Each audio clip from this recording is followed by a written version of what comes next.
সত্যি কথার ভাত নেই, আজকাল সত্যিও বলা যায় না, লক্ষ্মী বেজার হয়ে যায়। ঘুঙুর মুখ ভেঙচি কেটে বলল। এমন সত্যি বলার কোনো প্রয়োজন নেই, চুপচাপ ভাত খান। কল্পের কি হলো, হুট করে খাবারের প্লেটটা ঘুঙুরের দিকে ঠেলে দিয়ে বলল। হাত ব্যথা করছে, তুই খাইয়ে দে। ঘুঙুর বলল।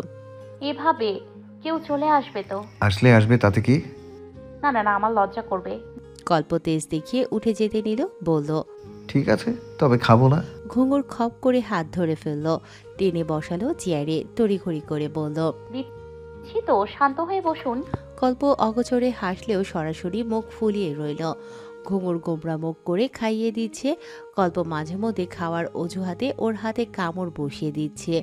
ঘুঙুর ততবার চোখ রাঙিয়ে তাকাচ্ছে ওর দিকে, তা দেখে সে বলল। ওভাবে তাকাস না, নেক্সট বাইট হাতে নয়, ওই ফোলা ফোলা গালে পড়বে তখন। ঘুঙুর মনের ভুলেও আর ফিরল না, চাপা অত্যাচার সহ্য করে চুপচাপ বাকি সময়টুকু পার করে গেল। কল্প মনে মনে হেসেই কুটি কুটি ওর এমতা অবস্থা দেখে। ওই যে বলে না, কারো পৌষ মাস তো কারোর সর্বনাশ, ওদের হয়েছে তাই। খাওয়া শেষে কল্প চলে গেল ঘরের দিকে, ঘুঙুরকে বলে গেল। জলদি রুমে আয়। কিন্তু ঘুঙুর ঠিক ততটাই দেরি করছে ইচ্ছাকৃতভাবে। মন বলছে ঘরে গেলে লোকটার লাগামহীন কাজকর্মের শিকার হতে হবে। এই ভয়ে কিছুটা ধীরেই গোছগাছ করল সে। গোছানো শেষে বার কয়েক ঘরের দোরগোড়ায় গিয়েও ঘরে ঢোকার সাহস পেল না ঘুঙুর। আলগোছে কেটে পড়ল কুহুর ঘরে। কুহু বিছানায় শুয়ে ইউটিউব ভিডিও দেখছিল তখন। ঘুঙুর ওর ঘরে ঢুকেই দরজা বন্ধ করে দিল। জোরে হেঁটে আসার ফলে তার শ্বাস প্রশ্বাসের গতি স্বাভাবিকের তুলনায় বেশি এখন। কুহু ওকে এভাবে দেখে সন্দিহান কণ্ঠে বলল। কি গো নয়া ভাবি, এমন হাবাচ্ছ যে? ভাইয়া থেকে পালিয়ে এলেন নাকি?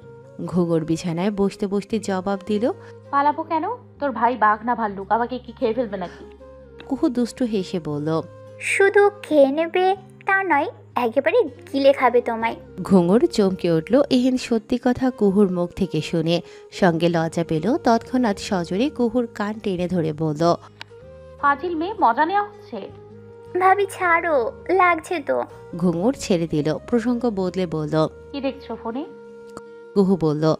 ও আচ্ছা, এদিকে ঘোরাও, আমিও দেখি। আমার ফোন ঘরে ফেলে এসেছি। কুহু খুশি হয়ে এগিয়ে এলো। ঘুঙুর ওর পাশে শুয়ে পড়ল নিশ্চিন্তে। প্রায় 10 মিনিট ওদের নির্বিঘ্নে কেটে গেল। দুজনে বেশ এনজয় করে ফোন দেখছিল। পরপর বিঘ্ন ঘটল দরজায় টোকা পড়ায়। ঘুঙুর ঘাবড়ে গেল সেই শব্দে। কুহু গলা বাড়িয়ে শুধালো। কে? ওপাশ থেকে কোনো প্রত্যুত্তর শোনা গেল না। দেখা যায় তৎক্ষণাৎ দরজায় আরও একটি টোকা পড়ল, এবং খুব জোরে। এটাকে অবশ্যই টোকা বলা যায় না, বলতে হয় জোর থাবা পড়ল, যেন কোনো হিংস্র পশুর থাবার ন্যায়, এতটাই জোর ছিল। এবারে দৃশ্যমান রূপে কেঁপে উঠল ঘুঙুর। কুহুও ঘাবড়ে গেল কিঞ্চিত। এভাবে কেউ কখনো তার ঘরে নক করেনি। সে পুনরায় জিজ্ঞেস করল। কে? প্রথমে উত্তর এলো না। কিছু সময় পর রাশভারী কণ্ঠের দৃঢ় আদেশ ভেসে এলো। খোল। কল্পের কণ্ঠ শোনা মাত্র কুহু লাফিয়ে উঠে দরজা খুলতে ধরল। পথিমধ্যে তাকে আটকে দিল ঘুঙুর। সে কুহুকে টেনে ধরে সর্বোচ্চ নিম্ন স্বরে অসহায় কণ্ঠে বলল। প্লিজ খুলো না। কুহু বলল। পাগল হয়েছো তুমি? না খুললে ভাইয়া মেরে ফেলবে আমায়। কণ্ঠ শুনে বুঝছো না কেমন রেগে আছে? আর খুললে আমায় মেরে ফেলবে। কেন? কি করে এসেছো তুমি? কুহুর সন্দিগ্ধ দৃষ্টির তোপে পড়ে মুহূর্তেই অপ্রস্তুত হয়ে পড়ল ঘুঙুর। আমতা আমতা করে বলল। কিছু করিনি। তাহলে তো ভয়ের কোনো কারণই নেই। বলেই পুনর্বার দরজা খুলতে উদ্যত হলো কুহু। ঘুঙুর আবার তাকে টেনে ধরল। কুহু প্রশ্নবিদ্ধ নয়নে তাকাতে ঘুঙুর কিছু বলতে চাইল। তন্মধ্যে কল্পের হিমশীতল কণ্ঠখানা বজ্র কণ্ঠে রূপ নিল। গর্জন তুলে বলল সে। খুলবি নাকি ভেঙে ফেলবো দরজা? কুহুকে আর আটকানো গেল না। সে জোরপূর্বক দরজা খুলল গিয়ে। ঘুঙুর ততক্ষণে খাটের পেছনে লুকিয়ে গেছে। কুহুর দরজা খুলতে দেরি তো কল্পের ঘরে ঢুকতে দেরি হলো না। কিন্তু ঘরে ঢুকে ঘুঙুরকে না দেখে কল্পের বিগড়ানো মেজাজ আরও বিগড়ে গেল। সে কঠিন কণ্ঠ ছুঁল কুহুর উদ্দেশ্যে। ঘুঙুর কোথায়? কুহু এখনও খেয়াল করেনি ঘুঙুরের উপস্থিতি যে উধাও। সে ভাইয়ের দিকে লক্ষ্য করেছিল। প্রশ্ন শোনা মাত্র চট করে উত্তরে বলল। ওই তো। ব্যাস, সেখানেই আটকে গেল। কারণ সে নিজেও অবাক, এতটুকু সময় গেল কোথায়? গায়েব হয়ে গেল নাকি? এদিকে কল্পের যা বোঝার সে তা বুঝে গেছে। আর কোনো প্রশ্ন না করে তার সূক্ষ্ম দৃষ্টি ঘুরিয়ে ঘরের আনাচে কানাচে একবার নজর বলিয়ে নিল সে। বেশি দেরি করতে হলো না। খুব শীঘ্রই খাটের পেছন থেকে ওড়নার অংশ উঠতে দেখা গেল। কল্প বিনা শব্দে এগিয়ে গেল সেদিকে। কুহ বিস্ময়াবিষ্ট নয়নে এগিয়ে গেল ভাইয়ের পেছন পেছন। সহসা কল্প খপ করে ধরে টেনে বের করলো ঘুঙুরকে। খিচে রাখা দৃষ্টি ফট করে মেলে চকিতে তাকালো ঘুঙুর। তার ভীতিগ্রস্ত অসহায় দৃষ্টি গিয়ে তৎক্ষণাৎ মিলল কল্পের লালাফ কঠিন দৃষ্টিতে। ঘুঙুর কিছু এক্সপ্লেন করার পূর্বেই খেকিয়ে উঠল কল্প। চূড়ান্ত বৃতৃষ্ণার সহিত দাঁত খিচিয়ে বলল, তোর বাপ তোকে এতকাল ঠিকমতো খাওয়ায়নি পর্যন্ত। খাটের পেছনে সরু গল্লি থেকে বউ টেনে বের করার মতো অভিজ্ঞতাও এই 28 বছরের জীবনে আমার হতে হলো। চরম আশ্চর্যজনক ব্যাপার স্যাপার। পরপর ঘুঙুরকে টেনে নিয়ে এক ঝটকায় ঘর খালি করে চলে গেল কল্প। এতক্ষণ চরম লেভেলের ক্লাইম্যাক্স শেষে স্বস্তির নিঃশ্বাস ফেলল কুহ। দুজনের কাণ্ড দেখে রীতিমতো সে অবাক। বিছানায় গা এলিয়ে দিয়ে ভাইয়ের শেষ বাক্যটুকু পরিপ্রেক্ষিতে তার জবাব এমনটাই শোনা গেল। এমন অকস্মাৎ ঝড়ঝাপটাময় ক্লাইম্যাক্স সিনের প্রত্যক্ষদর্শী এই 13 বছরের জীবনে আমাকে হতে হলো আসলেই চরম লেভেলের আশ্চর্যজনক ব্যাপার স্যাপার। মরমর করতে করতে কোমরটা বোধহয় ভেঙেই গেল। ধুরি তুলে বিছানায় কাতরে উঠল ঘুঙুর। কল্প দরজার ছিটকিনি টানতে ব্যস্ত। তখনও ঘুঙুরের কোমর ব্যথা ছিল, কিন্তু সব নিমিষেই বাষ্পীভূত হলো যখন কল্প ছিটকিনি টানার কার্য শেষ করে এগিয়ে এলো বিছানার কোণে। ব্যথা বেদনা ভুলে তৎক্ষণাৎ তড়িৎ বেগে উঠে বসল ঘুঙুর। তাকে দেখা গেল গুটিসুটি মেরে গোল হয়ে বসে। কল্প ঠিক তার বিপরীতে। ঘুঙুর ততস্থ রূপে ঠকঠক করে কাঁপছে। কল্প সূক্ষ্ম দৃষ্টিতে ওর আপাতমস্তক নজর বন্দি করে নিয়ে দাঁড়িয়ে। কল্পের এমন সরাসরি দৃষ্টির তোপে পড়ে ঘুঙুরের অবস্থা আরও খারাপ হচ্ছে। একটু সময় পরে কল্প ওর থেকে দৃষ্টি সরিয়ে ধপ করে বিছানার কর্নারে বসে পড়ল। পরপর সিগারেটে আগুন জ্বালিয়ে দীর্ঘস্থায়ী টান বসাতে লাগলো, যার প্রতিটি টানের শুরু থেকে শেষ অবধি বাষ্পীভূত হওয়া ধোঁয়ার অধিকাংশ পড়ল ঘুঙুরের মুখের ওপর। এলোপাথারি কাশি উঠে গেল ঘুঙুরের। হাত দিয়ে ধোঁয়া প্রতিরোধের চেষ্টা করছে সে। কল্প তখনও নির্বিকার, যেন ঘুঙুরকে শাস্তি দিতে এটাই তার জন্য মোক্ষম উপায়। বিনা বাক্যে কাজ হয়ে যাওয়ার মতো। লাগাতার ধোঁয়ার ক্লেশ সহ্য করতে না পেরে ঘুঙুরের মুখ খুলল এবার। হাতের সাহায্যে নিজেকে প্রোটেক্ট করার বৃথা চেষ্টা চালাতে চালাতে বলল, কি করছেন? থামুন প্লিজ, আমার কষ্ট হচ্ছে। কল্প সাময়িক বিরতি নিল। প্রগাঢ় দৃষ্টি তাক করল ঘুঙুরের দিকে। পরপর সিগারেটটা নিচে ফেলে পায়ে পিষে নিভিয়ে ফেলল। তারপর সহসা এগিয়ে এলো ঘুঙুরের খুব কাছে। ঘুঙুর চেয়ে তারই চোখে। কল্প চিবিয়ে চিবিয়ে বলল তখন, বরাবরই তোকে শাস্তি দেওয়ার ক্ষেত্রে আমার অনুভূতি ভোঁতা হয়ে যায়, অথচ তোর কৃতকর্মের জন্য আরও কিছু বেশি শাস্তি তোর প্রাপ্য থাকে। ঘুঙুর চুপচাপ হয়ে শুনল। বুঝল কল্পের রাগের মাত্রা কমেছে। সে আরেকটু আবেগী কণ্ঠে বলল, সরি, আর কখনো ভুল করব না, এটাই শেষ। কল্প প্রলম্বিত শ্বাস ফেলল। কিছু প্রত্যুত্তর করল না। বলা নেই কওয়া নেই, ধপ করে ঘুঙুরের পায়ের ওপর মাথা দিয়ে উবুর হয়ে শুয়ে পড়ল। আদেশ ছুড়ে বলল, চুল টেনে দে, ঘুমোবো। ঘুঙুর মনে মনে স্বস্তির নিঃশ্বাস ফেলল। এই ভেবে যে কল্প স্বাভাবিক হয়েছে। নিশ্চিন্ত মনে চুল টানায় মনোযোগী হলো সে। অনেকটা সময় এভাবে পেরিয়ে গেল। ঘুঙুর ভাবল কল্প ঘুমিয়ে গেছে। সে চেষ্টা করল কল্পের মাথাটা বালিশে রাখতে, কিন্তু তাকে চমকে দিয়ে তৎক্ষণাৎ ভেসে এলো রাশভারী কণ্ঠ। সবসময় এত বালাই বালাই করিস কেন? আমার থেকে পালিয়ে বাঁচতে পারবি তুই? শোন, এই শহরে ছেড়ে যাওয়ার মানুষ বহুত পাবি, কিন্তু ধরে রাখার মানুষের বড় অভাব। কাউকে ধরে রাখতে হলে আগে আগলে রাখা শিখতে হয়। আমি তোর সেই আগলে রাখার মানুষটি হতে চাই। বৃদ্ধ বয়সেও একসঙ্গে পথ চলতে চাই। ভালোবাসি তো পাখি, শুধু তুই অবুঝ। ঘুঙুরের মনটা খারাপ হয়ে এলো। আষাঢ়ে মেঘ জমল হৃদয় কোণে। নিজেকে বড্ড অপরাধী মনে হতে শুরু করলো। আসলে কি সে পালাতে চাইছে কল্পর থেকে, তার বরের থেকে, তার ভালোবাসার থেকে? ঘুঙুর কিছু বলতে যাচ্ছিল, কিন্তু দেখলো অকপটে সরে গিয়ে কল্প তখন নিজের বালিশে মুখ গুজে শুয়েছে। ঘুঙুর ওর পিঠে হাত রাখতেই কল্প সতর্ক বাণী ছুঁল মুহূর্তেই।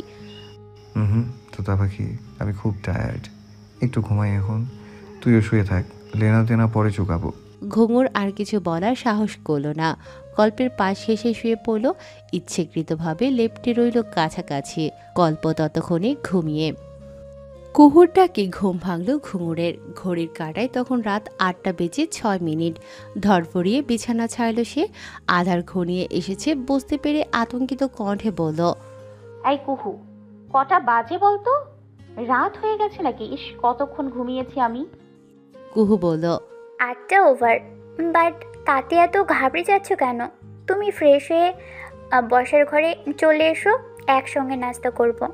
ঘুঙুর আশেপাশে নজর বোলালো, কল্পকে কোথাও দেখতে না পেয়ে বলল, তোমার ভাইয়া কোথায়? ঘুমিয়েই তো ছিল, এখন দেখছি না যে। ভাইয়া তো সেই সন্ধ্যার পরপরই বেরিয়ে গেছে। সেই তো ফোন করে বলল এখন তোমাকে তুলে দিতে।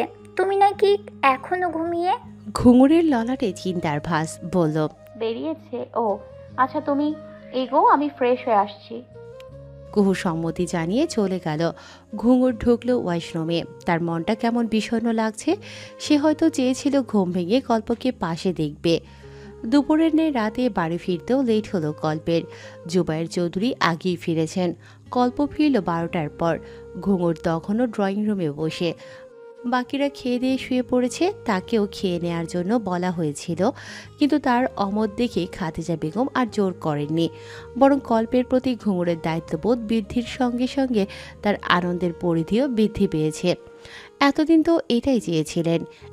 এতকাল তিনি সামলেছেন, এখন ছেলের বউ ছেলের দায়িত্ব বুঝেনি, সেই ভালো। জুবায়ের চৌধুরী এসব সাংসারিক বিষয়ে বিশেষ মাথা ঘামান না। তার মস্তিষ্ক জুড়ে শুধু রাজনীতি। কুহুর থেকে একখানা উপন্যাসের বই নিয়ে আয়েশ করে সোফায় বসে পড়ছিল ঘুঙুর। শুধু শুধু তো আর বসে থাকা যায় না, কিছু একটা করতেই হতো।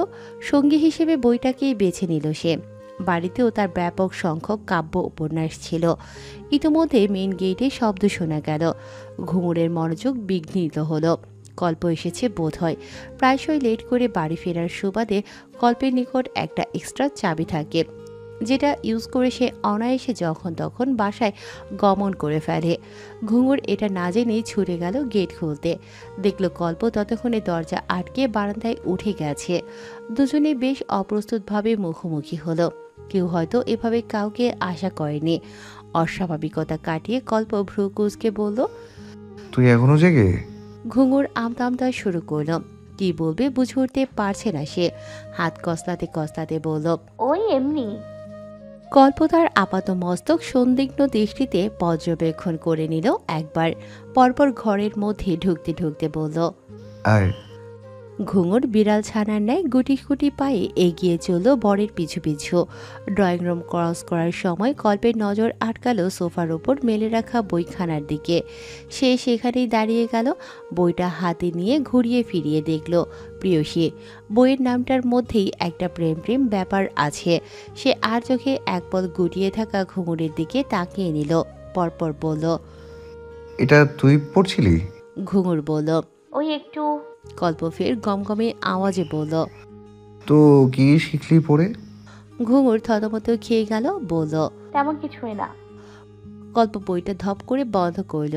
নির্জন ঘরটায় বেশ আওয়াজ তুলেই বন্ধ হলো বইটা। ঘুঙুর চমকে উঠল। আরও চমকালো তখন যখন দেখল কল্প একেবারে তার মুখের উপর ঝুঁকে আছে। ঘুঙুর হক চুকিয়ে পিছু সরতে নিলে দেখা যায় কল্প তার বলিষ্ঠ হাত দ্বারা ওর নমনীয় উদর কঠিনভাবে রপ্ত করে নিয়েছে। ধরাশায়ী ঘুঙুর পালাবার পথ পায় না। এদিকে গমগমে স্বর ভেসে আসছে পুনর্বার, বই পড়ে মানুষ শেখার জন্য। সব বইয়ের একটা শর্ট মেসেজ থাকে যেটা পড়ে মানুষ শিক্ষা নেয়। এখন এটা পড়ে তুই কিছুই শিখিসনি তা বললে তো আমি মানবো না। এমন রকবগে প্রেমের উপন্যাস পড়ে তুই কী শিখলি তা খুব শীঘ্রই প্র্যাকটিক্যালি আমাকে বিশ্লেষণ দিতে হবে। Just wait. খাবার রেডি কর, আমি ফ্রেশ হয়ে আসছি, তারপর তোর ক্লাস নিব বদ্ধ কামরায়। বি প্রিপেয়ার্ড মিনি জান। চোখের পলকে উধাও হলো গল্প। ফেলে রেখে গেল কম্পমান স্রোতের মতো বয়ে চলা তার ছোট্ট নির্মল তোতা পাখিকে। শূন্য মস্তিষ্কে একরকম গড়পরতায় খাবার পরিবেশন শেষ করল ঘুঙুর। কল্প এসে বসেছে সবেই। ঘুঙুর খাবার বাড়ল কেবল এক প্লেট। কল্পের দিকে সেটা এগিয়ে দিয়ে নিজে চুপচাপ একপাশে দাঁড়িয়ে রইল। কল্প সেটা লক্ষ্য করে বলল, তুই খেয়েছিস? ঘুঙুর যান্ত্রিক গতিতে মাথা নেড়ে না বোঝালো। কল্প এটা শোনার অপেক্ষাতেই ছিল বোধ হয়। সঙ্গে সঙ্গে ঘুঙুরের হাতখানা ধরে হ্যাঁচকা টানে চেয়ারের ওপর ফেলে দিল ওকে। ভাতের প্লেটটা ঠেলে দিয়ে বলল, নে এবার নিজেও খা, বরকেও খাওয়া।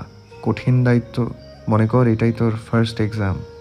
এটাতে পাশ করলে বুঝতে পারবো বই পড়ে তুই ভালো কিছুই শিখেছিস। তাহলে এমন বই আমি নিজে থেকেও আরও কিছু কিনে এনে দেবো। আর যদি ফেল করিস, নেক্সট টাইম শেখানোর দায়িত্বটা আমি নিজ হাতেই তুলে নেব। ভেবে দেখ কী করবি, হ্যাজ ইয়োর চয়েস। ঘুঙুর চট করে ভাতে হাত মেখে নিল। লোকমা তুলে পরপর কল্পের মুখে ঢোকাতে লাগলো। এত স্পিড দেখে কল্প ধমকে বলল, এইভাবে না দিয়ে প্লেট ধরে গলায় ঠেকে দে, একেবারে একেবারে গিলে মরে যাই। এত ব্যস্ততার কি আছে? তুই খাচ্ছিস না কেন? নিজেও খা, আমাকেও দে। এমনিতেই স্বামী স্ত্রী এক পাত্রে খেলে নাকি মহব্বত বাড়ে। ঘুঙুর কোনো রকমে কয়েকটা ভাত দলা পাকিয়ে গালে দিল। এমনিতেই তার গলা দিয়ে নামবে কি না সন্দেহ। সে কল্পের গালে দুবার দিচ্ছে তো নিজের গালে নিচ্ছে একবার। আরও বড় অস্বস্তি হচ্ছে, কল্প এক দৃষ্টিতে তার দিকে তাকিয়ে আছে আর কুটিল হাসি হাসছে। ঘুঙুর না পারে কান্না করে দেয় এমন অবস্থা। খাওয়া শেষে কল্প টেবিল ছেড়ে উঠে চলে যাচ্ছিল। মাঝপথে কি মনে থেমে পেছন ফিরল, ভ্রু উঁচিয়ে ঘুঙুরের উদ্দেশ্যে বলল, দুপুরের মতো আবার পালিয়ে যাবি না তো? গেলেই বা যে করতেই থাকিস টেনে বের করে আনবো। এখন তোর ব্যাপার, হুদাই এনার্জি লস করবি কি করবি না। হাই তুলতে তুলতে হেলে দুলে ঘরে চলে গেল কল্প। ঘুঙুর দাঁড়িয়ে অসহায় দৃষ্টিতে সেদিকে চেয়ে রইল। নিজের মনে নিজেকেই সান্ত্বনা দিতে লাগলো। ভয় পেলে চলবে না। নিজের বরকে কেউ ভয় পায়? নিজের ভালোবাসাকে কেউ ভয় পায়? আশ্চর্য! গভীর রাতে প্রেমিকার ক্রন্দন ধ্বনিতে ফোনের ওপাশ হতেও বুক চিরে এফোর ওফর হয়ে যাচ্ছে জিহানের। ওপাশ থেকে রিক্তা হেসকি তুলে কাছে। তার বাবা রমজান আলী বড়ই পাষণ্ড মানব। বরাবরই নিজের সিদ্ধান্তের উপর তার চরম আস্থা। সেখানে অন্যদের সিদ্ধান্ত মত প্রকাশ একেবারে তুচ্ছ চোখে দেখেন। মেয়ের জন্য তিনি বিলেতি পাত্র ঠিক করেছেন। বিয়ে করে বউ নিয়ে ভিন দেশে পাড়ি জমাবে এমন পাত্র। তার মেয়ের সুখের কোনো কমতি হবে না। কিন্তু তিনি এটাই বুঝতে চাইছেন না, তার মেয়ের সুখ সে ভিন দেশে নয়, এই গ্রামেরই সম্ভ্রান্ত চৌধুরী পরিবারে। রিক্তা চঞ্চল প্রকৃতির মেয়ে। পেটে কথা চেপে রেখে চুপচাপ বসে মেনে নিয়ে কষ্ট পাওয়ার মতো সে নয়। তাই তো বাবার সিদ্ধান্তের উপরেই চড়াও হয়ে নিজের অভিব্যক্তি সরাসরি জানিয়ে দিয়েছে। ফলস্বরূপ কয়েকটা শক্তপোক্ত চর খেয়ে এখন ঘরবন্দি হয়ে পড়ে আছে। তার বাবা রাগ ঢাক করে বাহিরে চেঁচাচ্ছেন আর বলেই চলছেন আগামী সপ্তাহের মধ্যেই নাকি বিয়ের ব্যবস্থা করে ফেলবেন। সেটা শোনার পর থেকেই জিহানকে ফোন করে সমানে কেঁদে চলেছে সে। জিহান এত থামানোর চেষ্টা করছে, থামছেই না। জিহান বারবার বলছে সকালের জন্য অপেক্ষা করতে, সকালে সে কিছু করবে। কিন্তু রিক্তার নাছোড়বান্দা, কিছুতেই কিছু শুনতে ইচ্ছুক নয় সে। তার মতে এখনই কিছু করতে হবে, নয়তো বিরাট সর্বনাশ হয়ে যাবে। দুপুরের মতো ভুল আর করল না ঘুঙুর। নিজেকে যথেষ্ট স্বাভাবিক রেখে এগিয়ে এলো ঘরের দিকে। কিন্তু একই ঘরে ঢুকেই সে অবাক। পুরো ঘর ঘুটঘুটে অন্ধকারাচ্ছন্ন। কল্প কোথায়, বিছানা কোথায়, কোন দিকে যাবে সে কিছুটি বোঝার উপায় নেই। পরপর কিছু বুঝে ওঠার পূর্বেই হ্যাসকাটানে সে গিয়ে পড়ল সুবিশাল বক্ষ পিঞ্জরে। নিজের অবস্থান বুঝতে বেশি বেগ পেতে হলো না তার। চকিতে ব্যালেন্স রাখতে খামচে ধরল সে কল্পের শার্টের বুকের কাছের অংশ। এদিকে পুরুষালী হাত জোড়া অলরেডি তার সর্বাঙ্গে অবাধ বিচরণ শুরু করে দিয়েছে। ঘুঙুর ভেতর থেকে ভেঙে পড়ছে বারংবার। কল্পকে প্রতিহত করার চেষ্টায় বারবার ব্যর্থ হচ্ছে। শরীরে বিন্দুমাত্র জোর অবশিষ্ট নেই যেন তার। ওদিকে সে যত দুর্বল হচ্ছে, কল্প ততই সবল চিত্তে এগিয়ে চলেছে। একটা সময় আধারিয়া কক্ষের নিমজ্জে ঘুঙুর নিজেকে বিছানায় আবিষ্কার করল। শরীরের বিশেষ কিছু জায়গায় কোমল কামড় উপলব্ধি করল। গায়ের পোশাকেরও হেরফের টের পেল। সে সমানে মুচড়ে উঠল। তন্মধ্যে ভেসে এলো প্রগাঢ় ধ্বনি, সঠিক টিচারের কাছে শিখলে গুড স্টুডেন্ট হওয়া যায়। আই থিঙ্ক বইয়ের চেয়ে তোর বড়ই বেটার টিচার, তাই না তোতা পাখি? মাঝরাতে শাওয়ার নিয়ে ঝরঝরে কাপড় পরে বেরিয়ে যাচ্ছে কল্প। এলোমেলো পোশাকে ভ্রু কুঁচকে তাকে আপাতমস্তক পর্যবেক্ষণ করছে ঘুঙুর। তার দৃষ্টিতে সীমাহীন কৌতূহল। ঘড়ির কাঁটা তখন 3টা পেরিয়ে গেছে। বাড়িতে ফিরেছে 3 ঘন্টাও হলো না। এরই মাঝে এমন কি হলো যে এই গভীর রাতে হন্তদন্ত হয়ে ছুটতে হচ্ছে? ফোন ওয়ালেট পকেটে ঢুকিয়ে ঘুঙুরের দিকে এগিয়ে এলো কল্প। ললাটে আলতো চুমু এঁকে দিয়ে বলল, ফ্রেশ হয়ে শুয়ে পড়, আবার ফিরতে লেট হতে পারে। ঘুঙুর এতক্ষণ চেয়ে চেয়ে দেখলেও এবারে আর চুপ থাকতে পারল না। কল্পের যাত্রাপথে বাধা দিয়ে হাত ধরে বসলো খপ করে। চিন্তিত বদনে বলল, এই তো ফিরলেন, এরই মাঝে আবার কি কাজ পড়লো? রাত বিরেতে এত কি কাজ আপনার? কল্প ভ্রু কুঁচকে বলল, সন্দেহ করছিস? করিস না, লাভ নেই। বেহুদা চিন্তা বাদ দিয়ে ঘুমা। ঘুঙুর বলল। সময় কম, ফিরে এসে বলবো, এখন ছাড়। কল্প বলল। ঘুঙুর ছাড়ল না, শক্ত করে ধরেই রইল, দৃষ্টিতে একরোখামি। কল্প আশকারা দিল না তাকে, জোর করে হাত ছাড়িয়ে বেরিয়ে গেল। যেতে যেতে আরেকবার বলল, শুয়ে পড়। বিধ্বস্ত শরীরখানা এই পর্যায়ে বিছানা থেকে নামিয়ে দাঁড়াতে চেষ্টা করল ঘুঙুর। তৎক্ষণাৎ মৃদু শব্দে গুঙিয়ে উঠল সে। ব্যথায় সর্বাঙ্গ টনটন করছে। এখনই শাওয়ার নেওয়া দরকার, কিন্তু এত রাতে ঠান্ডা পানিতে শাওয়ার নিলে জ্বর আসতে পারে। তাই কল্প বলে গেছে ভোর ভোর শাওয়ার নিতে। এখন আপাতত ফ্রেশ হয়ে শুয়ে পড়তে। ঘুঙুর সরল না সেই নিষেধাজ্ঞা, অভিমানী হোক বা অস্বস্তিতে। কল্পের নিষেধাজ্ঞাকে সম্পূর্ণ অগ্রাহ্য করে খুঁড়িয়ে খুঁড়িয়ে ওয়াশরুমে গিয়ে ঢুকল সে। পরার জন্য সঙ্গে নিল একটি হোয়াইট কালার প্লাজো এবং ব্ল্যাক কালার সুতি ঢিলে ঢালা টপস। শরীরের এই শোচনীয় অবস্থায় এমন পোশাক অধিক আরামদায়ক। পানির ফোঁটা গায়ে লাগতেই ছ্যাদ করে জ্বলে উঠল দেহের অধিকাংশ জায়গা। দাঁতে দাঁত কামড়ে সহ্য করে নিল ঘুঙুর। বেদনার তোপে পড়ে কল্পের উদ্দেশ্যে বিলাপ করে বলল, অসভ্য পুরুষ, মেরে ফেললো আমায় একদম। শাওয়ার শেষে বেরিয়ে বিছানা সোজা করে চুলে তোয়ালে পেঁচানো অবস্থায় গায়ে কম্বল মুড়িয়ে শুয়ে পড়ল ঘুঙুর। হঠাৎ করে প্রচণ্ড ঠান্ডা লাগছে তার। মনে হচ্ছে সব শীত তার একার গায়ে। শরীরের সাথে সাথে মাথাটাও ব্যথা শুরু হয়েছে। গা ঝিমঝিম করছে। জ্বর আসবে না তো? ঘুঙুর শঙ্কিত হলো। জ্বর এলে কল্প নির্ঘাত বুঝে ফেলবে সে এই মাঝরাতে গোছল নিয়েছিল। এমনটা হলে খুব খারাপ হবে। নানা রকম দুশ্চিন্তা করতে করতে এক পর্যায়ে ঘুঙুরের দুর্বল চিত্ত আর ধকল সইতে পারল না, ঢুলে পড়ল ঘুমের দেশে। আমাদের মানবজাতির দুশ্চিন্তা করার দুটি পন্থা। একটি হলো কেউ কেউ দুশ্চিন্তা করতে করতে ঘুম হারাম করে ফেলে, আরেকটি কেউ কেউ আবার দুশ্চিন্তায় নেতিয়ে পড়ে ঘুমিয়ে পড়ে। দ্বিতীয় ধাপের মানুষগুলোর মনের দিক থেকে দুর্বল প্রকৃতির হয়, অল্পতেই তারা ভেঙে পড়ে। আর প্রথম ধাপের মানুষেরা হয় খুব স্ট্রং পার্সোনালিটি সম্পন্ন। তারা সহজেই ঘুরে দাঁড়াতে পারে। তাদের মন খুব শক্ত ধাঁচের। ঘুঙুর পড়েছে সেই দ্বিতীয় ধাপে, তাই তো অল্পতেই অর্ধচেতন অবস্থায় পৌঁছে গেছে। ঘুঙুরের সেই ঘুম ভেঙেছে সকালে, তাও আবার ড্রয়িং রুম থেকে হাউকাউ চেঁচামেচির আওয়াজ পেয়ে। সে তড়িঘড়ি উঠে বসল, মনে করতে চেষ্টা করলো গত রাতের সব ঘটনা। পাশ ফিরে দেখল গল্প নেই। তার মানে কি এখনও সে বাড়িতে ফিরেনি? চকিতেই বিছানা ছাড়ল ঘুঙুর। আলমারি থেকে একটি সুতির থ্রি পিস বের করে রাতের পোশাক চেঞ্জ করে নিল। অতপর গা মাথা ভালো করে ওনার আড়ালে ঢেকে এগিয়ে চলল বসার ঘরের দিকে। বসার ঘরে গিয়ে আরও এক ধাপ অবাক হলো ঘুঙুর। অনেক মানুষ সেখানে, পরিচিত অপরিচিত বহু মুখ। তন্মধ্যে রিক্তাদের পরিবারকে দেখে ঘুঙুর বেশ বিস্মিত। রিক্তার বাবা একরোখা মানুষ, গ্রামের কারো সঙ্গেই তার বেশি আনাগোনা দেখা যায় না। সেই মানুষ এখানে কি করছে এত সকালে, তাও আবার গোটা পরিবার সহ? ঘুঙুর দৃষ্টি গেল গল্পের দিকে। চেহারায় ক্রোধান্বিত ভাব ফুটিয়ে দুহাত মুষ্টিমেয় করে বসে আছে সে। একটু পরপর চোখ গোড়ায় গোড়ায় তাকিয়ে রিক্তার বাবাকে দেখছে। মনে হচ্ছে এখনই চিবিয়ে খেয়ে নেবে। ঘুঙুর নিজেই শুকনো ঢোক গেল। সহসার তার দৃষ্টি কুহুর উপর পড়ল। খাদিজা বেগমের পাশে গুটিয়ে দাঁড়িয়ে আছে সে। ঘুঙুর পিলপিল পায়ে ওদের কাছে গিয়ে দাঁড়ালো। কুহু ওকে দেখে সচেতন হলো। ঘুঙুর তৎক্ষণাৎ ওকে ফিসফিসিয়ে জিজ্ঞেস করল, কি হচ্ছে এখানে? কুহু সেরও ফিসফিসিয়ে বলল, সালিশি হচ্ছে, রিক্তা আপু আর জিয়ান ভাইয়ের প্রেমের সালিশি। ঘুঙুর বলল, এতে সালিশের কি আছে? ওরা তো দুজন দুজনকে ভালোবাসে, তবে বিয়ে কেন দিচ্ছে না? কুহু বলল, রিক্তা আপুর বাবা চান না, তাই তিনি মেয়ের জন্য বিলেতি পাত্র নির্বাচন করেছেন। এটা নিয়েই দ্বিমত। ঘুঙুর গালে হাত রেখে বলল, তাহলে খুব সাংঘাতিক হলো। সহজে ঝামেলা মিটবে বলে তো মনে হয় না। কুহু বলল, আমার ভাইয়া আছে না, নো টেনশন, সব ম্যানেজ করে নিবে। ঘুঙুর ভ্রু কুঁচকে বলল, কিভাবে? তোর ভাই কি সুপারম্যান? দেখোই না, সুপারম্যান না হলেও কম কিছু নয়। ঘুঙুর মুখ ভেঙচি কেটে সামনে তাকালো, বলল। কচু। কুহু হেসে সেও সামনে তাকালো।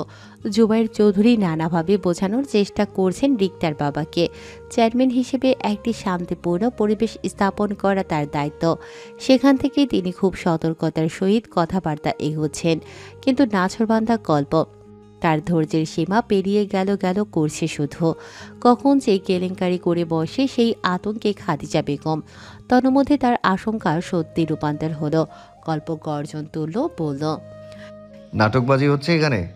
দুজন অ্যাডাল্ট ছেলে মেয়ে নিজেদের পছন্দে বিয়ে করবে, এতে আবার বিরোধিতা কিসের? সংসার ওরা করবে নাকি আপনারা? ঠিক সেই মুহূর্তে সেখানে উপস্থিত হলেন আমির সাহেব, ঘুঙুরের বাবা।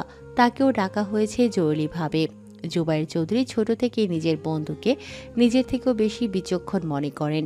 এক্ষেত্রে সঠিক সিদ্ধান্ত নিতে, বলা যায় নিজের দল শক্ত করতে, তাকেও ফোন করে ডেকে এনেছেন তিনি। কল্পের বয়স কম, রক্ত গরম, সবসময় সঠিক সিদ্ধান্ত নিতে সক্ষম নাও হতে পারে, এজন্য তাকে ডাকা। কিন্তু তিনি দরজার মুখে বসেই কল্পের এহেন বাক্য শুনে মুখশ্রী বিকৃত করে ফেললেন। বৃতৃষ্ণা ভরে বিড়বিড়িয়ে বললেন, এই ছেলের কাজই বোধ হয় মেয়ের বাবাদের কোল থেকে মেয়েদের ছিনিয়ে নিয়ে এসে বিয়ে দিয়ে দেওয়া। ফালতু বেয়াদব ছেলে একটা। আমার মেয়েটাও বশ করে নিল। আমির সাহেবকে দরজায় দাঁড়িয়ে থাকতে দেখে জুবাইর চৌধুরী এগিয়ে গেলেন, বললেন, আয় বন্ধু আয়, দেখ কি কাণ্ড, সমাধান করতে হবে। আমির সাহেব চলতি পথে লঘুমুখে একটু একটু কাহিনী শুনেই এসেছেন। এসব কথা বাতাসের আগে ছড়ায়, তাই পরিপ্রেক্ষিতে তিনি ভেতরে ঢুকতে ঢুকতে খ্যাক করে উঠলেন, বললেন, আমি এসবে নেই, যা ভালো বুঝিস কর। জুবাইর চৌধুরী তাকে সোফায় বসালেন নিজের একেবারে পাশে। ততক্ষণে গল্প আবার মুখ খুলে ফেলেছে। এনাকে এখানে কে ডেকেছে? এর আমি রক্ষা নেই, তারপর লক্ষণ দোষর। ওনার মেয়েকে আনতে কি কম কাঠখড় পোহাতে হয়েছে আমার? ওনার বিচার মানেই তো মেয়ের বাপের পক্ষেই রায় যাবে। জুবাইর চৌধুরী ছেলেকে ধমকে উঠলেন, এবার চড়া গলায় বললেন, কল্প, আমির তোমার শ্বশুর হয়, সম্মান দিয়ে কথা বলো। কি শুরু করেছো এসব তুমি? মাথা একটু বেশি গরম করে ফেলেছো না? কল্প সোফা সেরে উঠে দাঁড়ালো, টি টেবিলে পা দিয়ে খানিক সরিয়ে দিয়ে বলল, যা খুশি করো তোমরা, কিন্তু ফয়সালা যেন মন মতো হয়। তেজস্বী ভঙ্গিতে জোর পায়ে ঘরের দিকে চলল সে। চলতি পথে এক কোণে গুড়িয়ে থাকা ঘুঙুরকেও নজর এড়ালো না, বাজখাই কণ্ঠে ডাকলো, বলল, ওখানে দাঁড়িয়ে কি দেখিস? এখনই ঘরে আয়। কে জানে তার এভাবে চেঁচিয়ে বলার উদ্দেশ্যের মূলে আমির সাহেব ছিলেন কিনা, নয়তো এখানে ঘুঙুরের কি দোষ ছিল। ঘুঙুর ঘরে এলো। কল্প ততক্ষণে বিছানায় আড়াআড়িভাবে দু হাত মেলে শুয়ে পড়েছে। ঘুঙুর চুপচাপ বিছানার সঙ্গে ঠেস দিয়ে দাঁড়িয়ে রইল। তা দেখে কল্প বিরক্ত কণ্ঠে বলল, ওভাবে দাঁড়িয়ে থাকতে ডেকেছি তোকে, কাছে আয়। ঘুঙুর চুপচাপ এগিয়ে এলো, বিছানায় উঠে বসলো। এত তাড়াতাড়ি সবকিছু মেনে নেয় আর ঘুঙুরকে চুপচাপ থাকতে দেখে সন্দেহ হলো কল্পের। ভ্রু কুঁচকে বলল, কি হয়েছে? হাড়ির মতো মুখ করে আছিস কেন? ঘুঙুর যেন এই প্রশ্নেরই অপেক্ষায় ছিল। ভনিতাহীন বলল, সবার সামনে বাবাকে ওভাবে বললেন কেন আপনি? আরে কত ছোট করতে চান আমায়? কল্প কনুই ভর দিয়ে কাত হয়ে শুল। ঘুঙুরকে নিশ্চুপে কতক্ষণ পর্যবেক্ষণ করল, পরপর শব্দ করে হেসে উঠল। ঘুঙুর চকিতে তাকালো কল্পের পানে, মনে মনে ভাবলো এমন করছে কেন, পাগল হয়ে গেল নাকি। কল্প হাসতে হাসতে ঘুঙুরকে টেনে নিজের বক্ষ মাঝে চেপে ধরল, বলল, রাগ হয়েছে নাকি আমার বউয়ের? শোন, ওভাবে না বললে তোর বাপ ওখানে রমজান চাচার পক্ষে কিছুটা হলেও সায় দিত। তার মেয়েটাকেও তো ওভাবেই হাইজ্যাক করেছিলাম কি না? তাই আগে ভাগে একটা সেটেল দিয়ে এলাম, যাতে কিছু বলতে না পারে। এটা নিয়ে ভাবিস না, সময় মতো আমি মাপ চেয়ে নেব। এখন মুখে হাসি আনতো ঝটপট। ঘুঙুর হাসতে চাইল না, সেই গাল ফুলিয়ে রইল। কল্প তৎক্ষণাৎ খোলস পাল্টে ধমকে উঠল, হাসছিস না কেন? বললাম যে কারণটা বিশ্বাস হলো না। ঘুঙুর ঘাবড়ে গিয়ে মাথা দোলালো, তরবর করে বলল, হয়েছে হয়েছে। কল্প সন্তুষ্ট হলো, কণ্ঠ শীতল করে পরপর বলল, তাহলে কাছে এসে চুলে হাত চালা, আমি এখন ঘুমোবো। সারা রাত জেগে থেকে মাথা ব্যথা শুরু হয়েছে, ঘুম পাড়িয়ে দে। ঘুঙুর বলল, নাস্তা না করে ঘুমাবেন? উঠুন আগে, নাস্তা সেরে ঘুমান। কল্প বলল, না খাবো না, তুই চুল টান, ঘুমোবো। ঘুঙুর পাল্টা বলল। না হবে না, আগে নাস্তা করবেন তারপর ঘুমান। কল্প ভ্রু কুঁচকে তাকালো, বলল। অর্ডার করছিস? ঘুঙুর সাবলীলভাবে জবাবে বলল। আপনার যদি মনে হয় তবে তাই, এখন উঠুন। যদি না উঠি? শুনবো না তোর অর্ডার। কি করবি? ঘুঙুর সন্দিগ্ধ দৃষ্টিতে চেয়ে বলল। কিছুই করব না। কল্প চোখ বন্ধ করে নিয়ে বলল। তাহলে ঘুমাই। ঘুঙুর তড়িৎ বাধা প্রদান করে বলল। এই না না না, খেয়ে ঘুমান। ঘুঙুরের আবদার জোড়া বদনখানি দেখে কল্পের হৃদয় হিম হলো। সে ক্ষণকাল এক দৃষ্টিতে চেয়ে থেকে ধীর কণ্ঠে বলল। আচ্ছা এখানে নিয়ে আয়, উঠতে ইচ্ছে করছে না। ঘুঙুর বাধ্য মেয়ের মতো ছুটল সঙ্গে সঙ্গে। কল্পের তখন দৃষ্টির সাথে সাথে হৃদয়টাও শীতলতায় পূর্ণ হলো। তার তোতা পাখি তাকে নিয়ে ভাবতেই আলাদা সুখানুভূতি ছেয়ে যায় অন্তকোণে। জিহানের বাবা জুনায়েদ চৌধুরী পুনরায় ব্যবসার কাজে চিটাগাং চলে গেছেন। রোহানকেও সঙ্গে নিয়েছেন। বাড়িতে কেবল জহুরা আর নূপুর। তাই চাচা হিসেবে এবং চেয়ারম্যান হিসেবে জিহানের গার্জিয়ানের দায়িত্ব জুবাইর চৌধুরী পালন করছেন। জহুরা আর নূপুরকে এজন্য এখানে আনা হয়নি, তারা তাদের বাড়িতে। জুবাইর চৌধুরীর উপর জহুরার পূর্ণ ভরসা আছে। তিনি জানেন তার ভাসুর বরাবরই ন্যায় বিচারক। পরিস্থিতি বুঝে তিনি সঠিক সিদ্ধান্তই নেবেন। আর কল্প তো আছেই। বসার ঘরের ভিড় কমেছে। রমজান মিয়া রেগেমেগে চলে গেছেন। সঙ্গে এটাও বলেছেন ওই মেয়ে তিনি আর ঘরে তুলবেন না। প্রথমত চেয়ারম্যানের আদেশ, দ্বিতীয়ত মেয়ে প্রাপ্তবয়স্ক হওয়ায় যতই তিনি বাবা হন না কেন তার অহেতুক জোর এখানে খাটবে না। তার মেয়ে চায় না তার সঙ্গে ফিরতে, সে চায় জিহানকে, জিহানের সঙ্গে সংসার করতে। বাবার রাগ একটা সময় ঠিক পড়ে যাবে, কিন্তু আজ যদি কোনো ভুল পদক্ষেপ নেয় তবে সারা জীবন তাকেই ভুগতে হবে। মায়ের জন্য রিক্তার মন পড়ছিল। তার জন্য মাকে এখন খুব ঝামেলা পোহাতে হবে, হয়তো মারও খেতে হতে পারে। রিক্তার গলা ধরে আসছে বারংবার, চোখ জ্বালা করছে। তাকে পাঠানো হয়েছে কুহুর ঘরে বিশ্রামের জন্য। বিকেলের মধ্যে সব ব্যবস্থা করে আজ রাতেই একটা ছোটোখাটো আয়োজন করে জিহানের সঙ্গে তার বিয়েটা দিয়ে দেওয়া হবে। খবর পেয়ে নূপুর ছুটে এসেছে। ঘরে ঢুকে রিক্তাকে গোমরা মুখে বসে থাকতে দেখে খারাপ লাগলো তার। বান্ধবীকে স্বাভাবিক করার প্রয়াসে দুষ্টু হেসে বলল। কি কসই, আর কয়েক ঘন্টা বাদেই সম্পর্ক কিন্তু পাল্টে যাবে। তুই হবি আমার ছোট চা, আমি হব তোর বড় চা। আমাকে কিন্তু ভাবি রেখে সম্মান দিয়ে কথা বলবি। নূপুরের ভাব নিয়ে কথা বলা দেখে রিক্তা হেসে ফেলল। এমনিতেই চটপটে প্রকৃতির মেয়ে সে, বেশিক্ষণ মন খারাপ করে থাকা তার দ্বারা সম্ভব নয়। তার মনের আঙিনা অনেকটা শরতের আকাশের মতো, এই মেঘ এই রোদ্দুর। রিক্তাও সুর মিলিয়ে বলল। ওকে ভাবি যান, সারাটা দিন আপনার পা ধরে বসে থাকবো। এবার খুশি? নূপুর বলল। জীবনে বহুত জ্বালিয়েছিস, এবার সব সুদে আসলে ওসুল করব। আচ্ছা করিয়েন মহারানী। তড়িঘড়ি পায়ে সেখানে উপস্থিত হলো তখন জিহান। সে ভেবেছিল এ ঘরে রিক্তা একাই। সেভাবেই কিছু বলতে গিয়ে আচমকা নূপুরকে দেখে থেমে গেল সে। নূপুর ব্যাপারটা বুঝে ফেলল। সে ওদেরকে স্পেস করে দিয়ে ঘর থেকে বেরিয়ে গেল। রিক্তার কর্ণে ফিসফিসিয়ে বলে গেল। নে, এসে গেছে তোর সাইয়া, এবার তুই সামলে, আমি চাই। দরজা দিয়ে বেরোনোর সময় জিহানকে খোঁচা মেরে বলল। কি বলে ডাকবো তোমায় বলো তো জিহান ভাই? মানুষ একজন, অথচ সম্পর্কের হরেক বাহার, ভাই দেবর, আর আজকের পর থেকে জিজু। জিহান হেসে বলল। সবগুলো জগা খিচুড়ি পাকিয়ে যেটা হয় সেটাই বলে রেখো। নূপুর চলে গেল। জিহান ঝটপট গিয়ে বসলো রিক্তার সামনে। রিক্তার দুগালে হাত রেখে বলল। বলেছিলাম না নিজের করেই ছাড়বো, আর মাত্র কিছু দিনের অপেক্ষা, তারপর তুমি শুধুই আমার। ক্ষণিকের জন্য রিক্তা লজ্জা পেয়ে মুচকি হাসলো। প্রায় পরপরই মলিন হলো তার বদন। বলল। কিন্তু বাবা যে চলে গেল। জিহান বোঝানোর মতো করে বলল। এটা কোনো ব্যাপারই না, কয়েকদিন গেলেই দেখবে এমনিতেই সব মেনে নিয়েছে। রিক্তা কিছু বলল না, মন খারাপ করে রইল। জিহান এটা দেখে ফের বলল। আরে আমার বউ মন খারাপ করে থাকবে কেন? একটু ভালো লাগছে না দেখতে। খুব বেশি করে হাসো, যেন তোমার হাসিতে তোমাকে প্রস্ফুটিত গোলাপের মতো লাগে। কই হাসো, হাসো বলছি।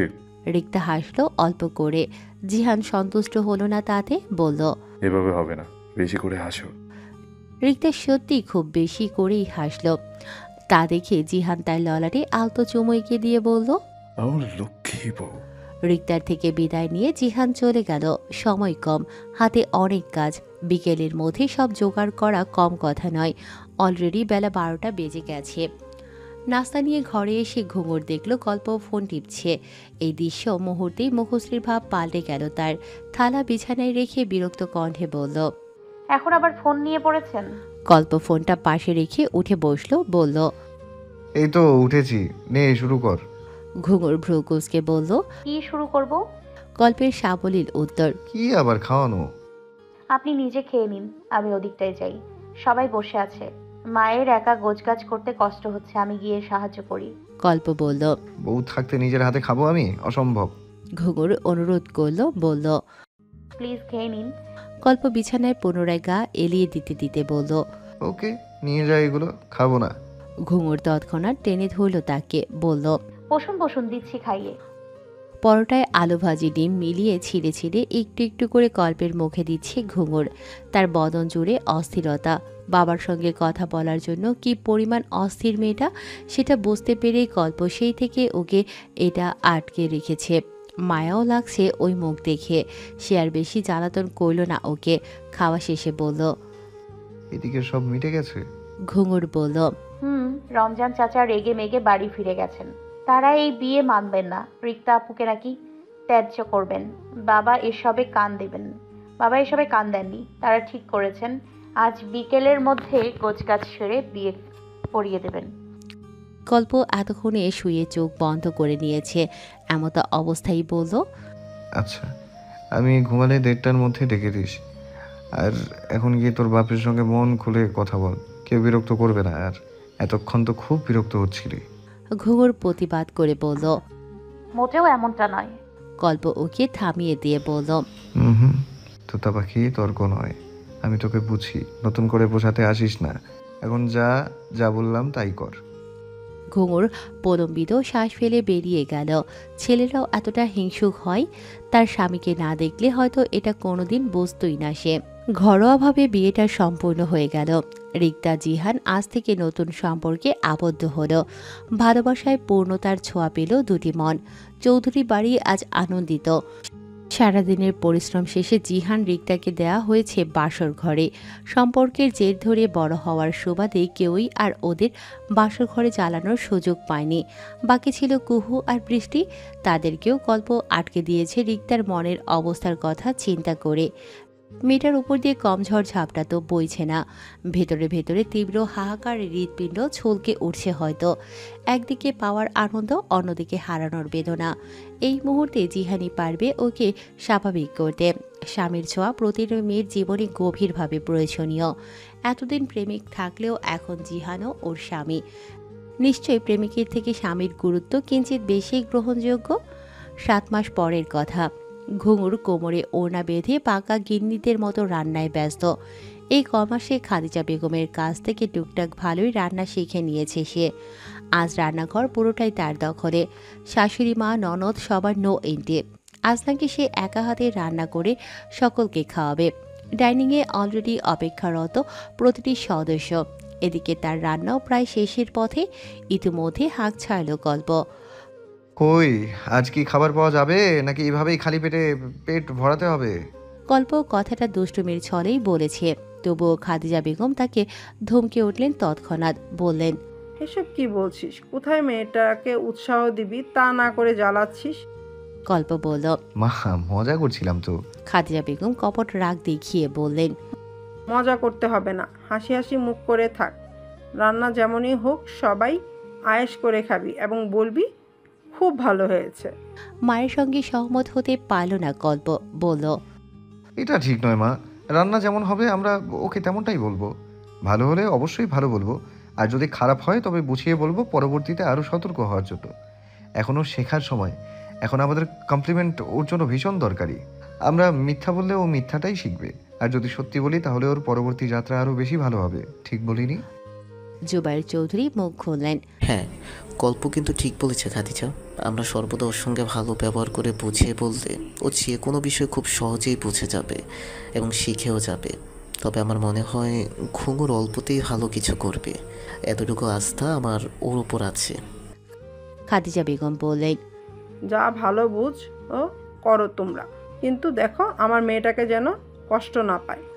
ঘুঙুর তড়িঘড়ি করে কিচেন থেকে বের হলো তখনই তার দুহাতে দুটো খাবারের ডিশ জোর পায়ে এগিয়ে এসে সেগুলো রাখলো টেবিলে। খাদিজা বেগম কুহুকে ঠেলে দিলেন ওকে সাহায্য করতে।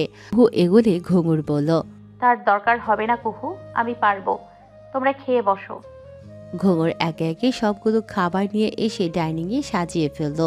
পরপর সার্ভ করে দিল সবার প্লেটে। পোলাওয়ের সঙ্গে মাংস, মাছ, ডিম, পায়েস, ব্যাস এগুলোই করেছে আজ সে। বাড়ির মানুষগুলোই তো শুধু খাবে, এর চেয়ে বেশি আইটেম আর দরকার নেই। যে যার মতো করে খেতে শুরু করে দিয়েছে। ঘুঙুরকে জোর করে বসিয়েছেন খাদিজা বেগম। যদিও ও বসতে চাচ্ছিল না, তবুও তিনি বললেন, সব তো এখানেই আছে, যার যা লাগে নিয়ে খাবে, তুই এখনই খেতে বসবি, কত কষ্ট করলি একা একা। অগত্যা খুশি মনে খেতে বসে গেল সেও। কিন্তু খাচ্ছে কই, সে তো খাবার সামনে নিয়ে সকলের দিকে চেয়ে কেবল দু এক লোকমা মুখে তুলছে সকলে। ঘুঙুর অধীর অপেক্ষায় কখন সবাই টেস্ট করবে। সহসা মুখ খুললেন জুবাইর চৌধুরী, বাহবা দিয়ে বললেন, আহা হা, কি স্বাদ! বলেছিলাম না ঘুঙুর নিরাশ করার মতো মেয়ে নয়। কি দুর্দান্ত টেস্টি হয়েছে প্রথমবারেই এই। বাবা, বাহ, দেখতে হবে না মেয়েটাকার। কল্প ফ্রন কেটে বলল, কার আবার? তোমার ওই হিটলার বন্ধুর? জুবাইর চৌধুরী সতর্ক বাণে ছড়লেন, এই খবরদার বলছি, আমার বন্ধুকে নিয়ে কোনো কথা নয়। সে ছিল বলেই আজ তুমি এত লক্ষ্যে একটা বউ পেয়েছো, নয়তো কোথা থেকে কোন আপদ জুটিয়ে আনতে কে জানে।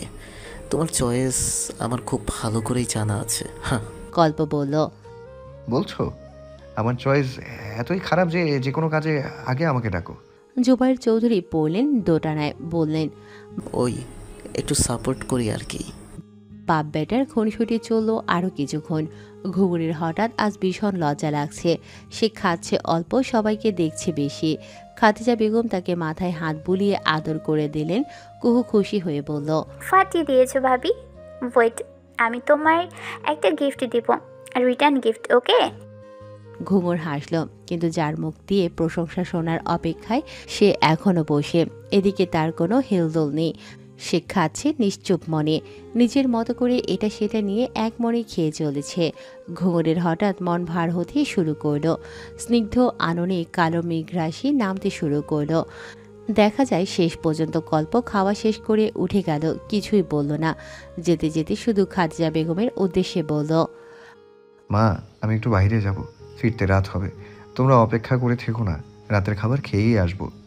কল্পের সঙ্গে সঙ্গে ঘুঙুরের হাসি আনন্দ সব বিদায় নিল। মনটা হয়ে উঠল চঞ্চল। পাশ ফিরে দেখল সবার খাওয়া শেষ। নিজের খাবারটুকু ওভাবে প্লেটে ফেলে উঠে পড়ল সে। তাড়াতাড়ি ডাইনিং গোছাতে লেগে পড়ল।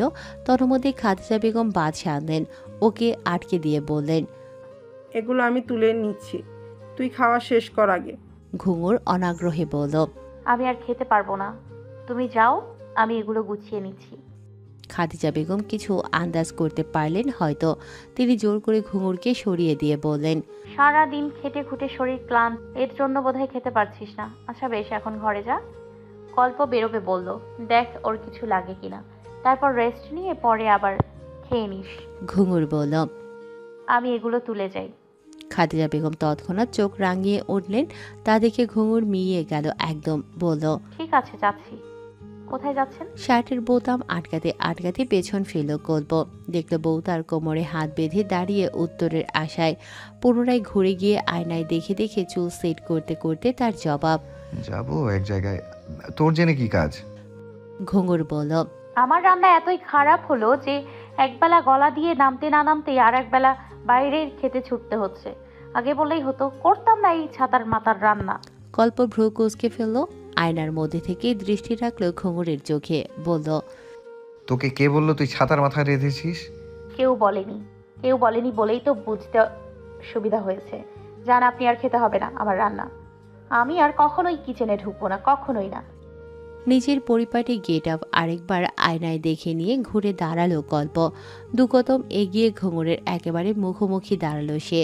ঘুঙুরও অন্যদিকে মুখ ঘুরিয়ে ঠায় দাঁড়িয়ে কল্প ওকে গভীরভাবে পর্যবেক্ষণ করল কিয়ৎক্ষণ।